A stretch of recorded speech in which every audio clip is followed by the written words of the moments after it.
I'm going to talk about something that's entirely optional if my chair will stay out of the way. I'm going to talk about something that's entirely optional for AP Physics 1. But in AP Physics C, it makes things a whole lot easier. I just want to show you something about elastic collisions. And elastic collisions mean the kinetic energy is conserved. And so in all sorts of collisions, if we think of two objects that don't stick together, we'd have to have all the information on these two before and one of the two after to figure out what happens to the other one. Well, with elastic collisions, there's actually enough information in just the concept of kinetic energy being conserved that you can solve with just the beginning information. You can find what happens to each of the objects afterwards.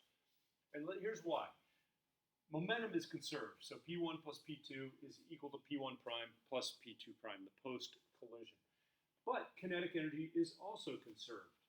And if we write down those equations, momentum of object 1, m1 v1 plus m2 v2 equals m1 v1 prime plus m2 v2 prime. The masses don't change. And we've got the same kind of equation with kinetic energy. I'm not going to go through them bit by bit. I'm actually going to bring this a little closer because these are such small subscripts and superscripts. And if we then group these, so the M1s are on one side, so we subtract this, bring it over here, subtract this, bring it over there. And we do that to both sides. So all the M1s are on the left and all the M2s are on the right.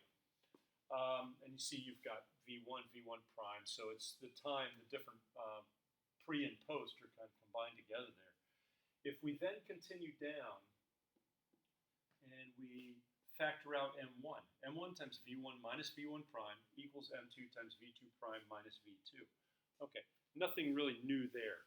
If we do that with the kinetic energy equations and also cancel out all the 1/2s, we get M1 V1 prime, V1 squared minus V1 prime squared. That's a difference of squares.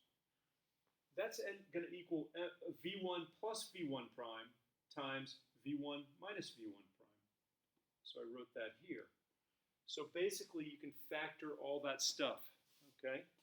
Well, look what you got. M1, V1 minus V1 prime. M1, that's supposed to be a 1 there. V1 minus V1 prime. So the difference between this equation and this equation is the V1 plus V1 prime here and the V2 plus V2 prime over there. Okay, let me get rid of this whole thing. So if we actually just take this equation, put it over here, if this is equal to this, and this is equal to this, then this divided by this equals this divided by this, and look what happens. M1 divided by M1, that cancels out. V1 minus V1 prime, that cancels out.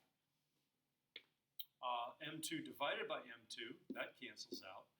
V2 prime minus V2, that cancels out. So you end up with just V1 plus V1 prime equals V2 prime plus V2. Now let's rearrange so we have everything before on one side and everything after. V1 minus V2 equals V2 prime minus V1 prime. This looks a whole lot easier. It's a whole lot easier to use than that entire conservation of kinetic energy equation. So if you have an elastic collision, elastic only, then this equation is also true. And the way we remember this is we call it the speed of approach equals the speed of recession. What that means, if they're coming together at 20 meters per second, right, 20 meters per second, so this relative velocity is 20 meters per second, then after they collide, they're going to go apart at 20 meters per second. Now, it could be like this. Okay, this could be boom. Okay, if this is coming in at 5 meters per second, the relative speed of approach is 5 meters per second. And then after they collide, they've got to go apart at 5 meters per second. So there's all sorts of things that can happen. These things are, coming like this. But the total speed of approach equals speed of recession. You can see these guys are flipped. V1 minus V2 equals V2 prime minus minus v1 prime.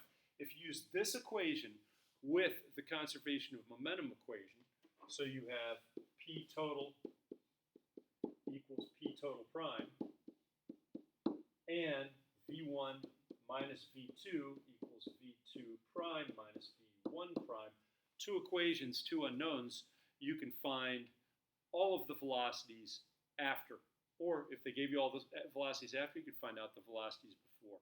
So that's why this concept allows you to break down elastic collision problems.